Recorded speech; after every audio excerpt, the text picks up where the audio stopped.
Hello guys, എല്ലാവർക്കും make സ്റ്റുഡിയോയിലേക്ക് സ്വാഗതം. Champions ട്രോഫിയിൽ ന്യൂസിലാൻഡിനെ നേരിടാൻ ഇറങ്ങുന്ന ഇന്ത്യക്ക് വമ്പൻ തിരിച്ചടിയുടെ വാർത്തയാണ് ഇപ്പോൾ നെറ്റ്സിൽ നിന്ന് വരുന്നത്. വീഡിയോയിലേക്ക് വരുന്നതിന് മുമ്പ് ഈ ചാനൽ ആദ്യമായി കാണുന്നവരാണെങ്കിൽ ഈ ചാനൽ സബ്സ്ക്രൈബ് ചെയ്യുക, വീഡിയോ ലൈക്ക് ചെയ്യുക, ഷെയർ ചെയ്യുക, നിങ്ങളുടെ വിലയേറിയ കമൻറ്റുകൾ കമൻറ്റ് ബോക്സിൽ രേഖപ്പെടുത്തുക. ചാമ്പ്യൻസ് ട്രോഫിയിൽ ന്യൂസിലാൻഡിനെതിരെ അവസാന ഗ്രൂപ്പ് മത്സരത്തിന് മുമ്പ് ഇന്ത്യക്ക് തിരിച്ചടിയായ ക്യാപ്റ്റൻ രോഹിത് ശർമ്മയുടെ പരിക്ക്. തുടയിലെ പേശികൾക്ക് പരിക്കേറ്റ രോഹിത് ഇന്നലെ പരിശീലനത്തിന് ഇറങ്ങിയില്ല. പാകിസ്ഥാനെതിരായ മത്സരത്തിനിടയിലാണ് രോഹിത്തിന് പരിക്കേറ്റത്. പിന്നീട് ഗ്രൗണ്ട് വിട്ട രോഹിത് തിരിച്ചെത്തിയിരുന്നു.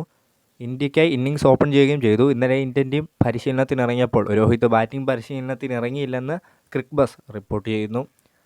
പരിക്ക് വഷളാവാതിരിക്കാനാണ് രോഹിത് പരിശീലനത്തിൽ നിന്ന് വിട്ടുനിന്നത്. അതേസമയം വൈസ് ക്യാപ്റ്റൻ ശുഭ്മാൻ ഗില്ലും പരിശീലനത്തിൽ പങ്കെടുത്തിരുന്നില്ല. പരിക്ക് മൂലമാണോ ഗില്ല് വിട്ടുനിന്നതെന്ന കാര്യം വ്യക്തമല്ല. അതേസമയം പനി ബാധിച്ച വിക്കറ്റ് കീപ്പർ ഋഷഭ് പന്ത് ഇന്നലെ പരിശീലനത്തിന് ഇറങ്ങി. പാകിസ്ഥാനെതിരായ മത്സരത്തിനിടെ ചെറിയ പരിക്ക് മൂലം ഇടയ്ക്ക് കയറിപ്പോയ മുഹമ്മദ് ഷമി നെറ്റ്സിൽ പരിശീലനത്തിന് ഇറങ്ങിയത് ഇന്ത്യക്ക് ആശ്വാസമായി. ഞായറാഴ്ചയാണ് ചാമ്പ്യൻസ് ട്രോഫിയിലെ ഇന്ത്യ ന്യൂസിലാൻഡ് പോരാട്ടം.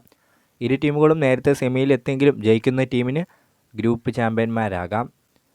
ഗ്രൂപ്പ് ചാമ്പ്യന്മാരായാൽ ഗ്രൂപ്പ് ബിയിലെ രണ്ടാം സ്ഥാനക്കാരെയാണ് സെമിയിൽ നേരിടേണ്ടി വരിക. ഗ്രൂപ്പ് ബിയിൽ സെമിയിലെത്താൻ 3 ടീമുകളാണ് മത്സരിക്കുന്നത്. ഓസ്ട്രേലിയയും ദക്ഷിണാഫ്രിക്കയും ഇന്നലെ ഇംഗ്ലണ്ടിനെ അട്ടിമറിച്ച അഫ്ഗാനിസ്ഥാനും.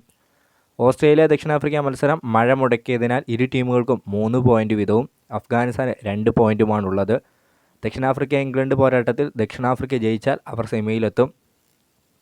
ഓസ്ട്രേലിയ അഫ്ഗാനിസ്ഥാൻ പോരാട്ടം ജയിക്കുന്നവരും സെമി ഉറപ്പിക്കും.